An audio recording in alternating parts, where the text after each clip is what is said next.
For centuries, the land of Assam has been shaped and, let's be honest, divided by one of the most powerful rivers on the entire planet, the mighty Brahmaputra. So, trying to connect this huge region, well, that's been an epic challenge. It's a story of incredible engineering, ambition, and identity that goes back more than 300 years. So, let's dive into this amazing journey of bridging time in Assam. This is it. This is the central question that has driven generations of rulers and engineers in Assam.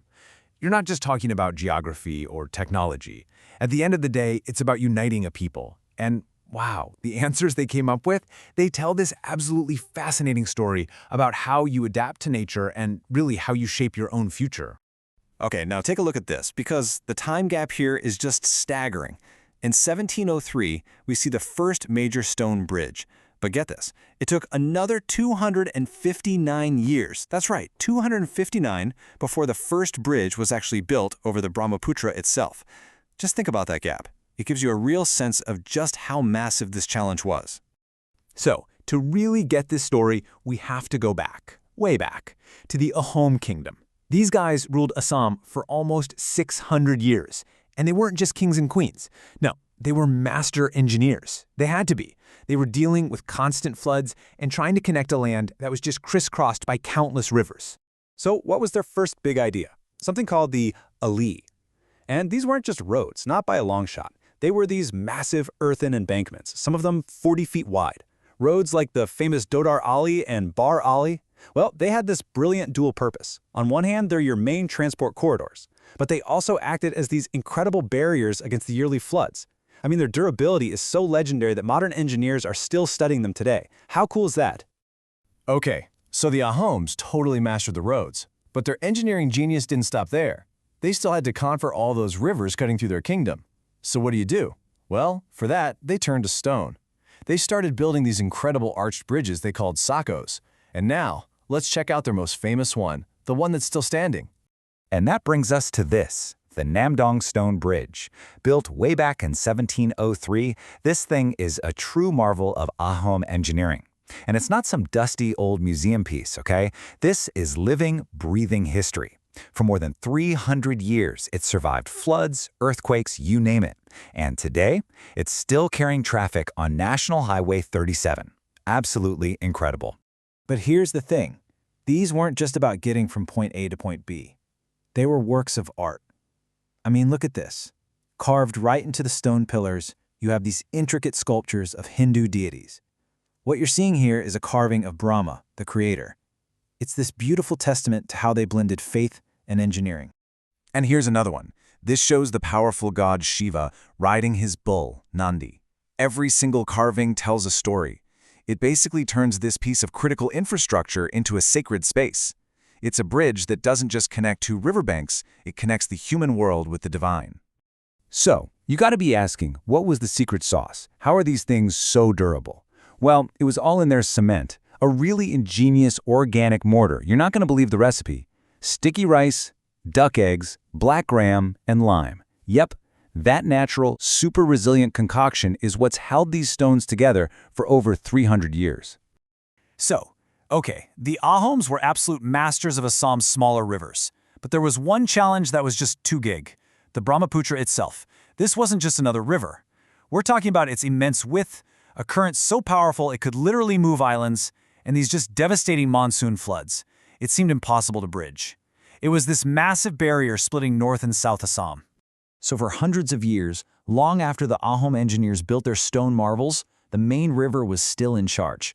It defined daily life and a totally limited progress.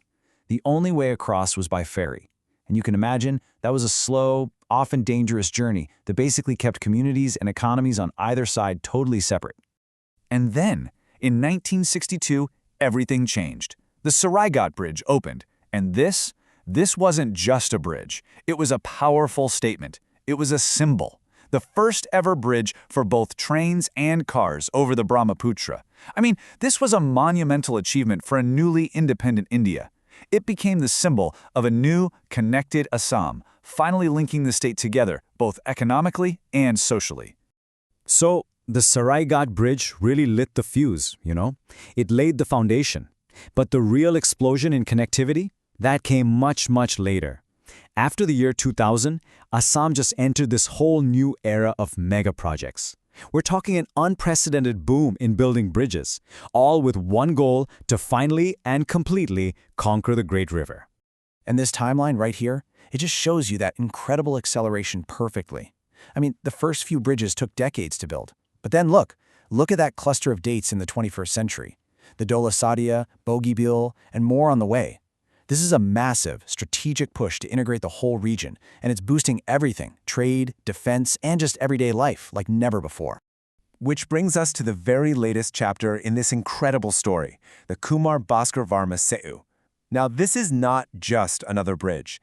This is the absolute cutting edge of engineering. You can say it's the culmination of this whole centuries-long quest. So what makes this bridge so special? Well, for starters, it's what they call an extradosed bridge. That's a kind of hybrid design that gives it incredible strength, and it's the first of its kind in the whole region. Plus, it's built for an earthquake zone, so it uses this amazing base isolation tech to absorb shocks. It even has a smart monitoring system that checks its own health in real time. But the best part? For the people there, it turns a 60-minute commute into just 10 minutes. That's a game changer. And this slide, this really puts it all into perspective, doesn't it? On one side, you have the genius of 1703, solid, massive stone, held together by that organic glue of rice and eggs. And on the other, the marvel of 2026, a sleek design of steel and concrete with an advanced extradosed shape, all protected by seismic dampers.